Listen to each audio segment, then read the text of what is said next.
Parlament İnzibati Xətalar Məcəlləsinə dəyişiklikləri 3-cü oxunuşda qəbul edib. Yeni qaydalar əsasən işlənmiş təkərlərin, metal qırıntılarının, istismardan çıxmış nəqliyyat vasitələrinin, eləcə də asan alışan, partlayıcı və kövrək materialların qeyri-qanuni şəkildə yerləşdirilməsi və satışı ilə bağlı inzibati cərimələr artıq təkcə Tbilisi deyil, Gürcüstanın bütün ərazisində tətbiq olunacaq.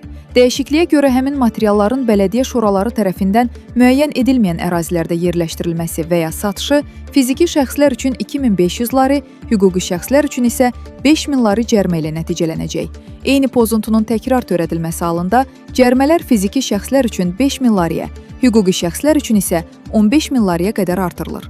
Qanun layihəsində həmçinin qeyd olunur ki, bu pozuntular mədəni irs haqqında qanunla müəyyən edilmiş mədəni irsin mühafizə zonalarında baş verərsə, fiziki şəxslər 5000 lari, hüquqi şəxslər isə 10000 lari cərimələnəcək. Təkrar pozuntu zamanı isə cərimələr müvafiq olaraq 10000 və 30000 lari təşkil edəcək.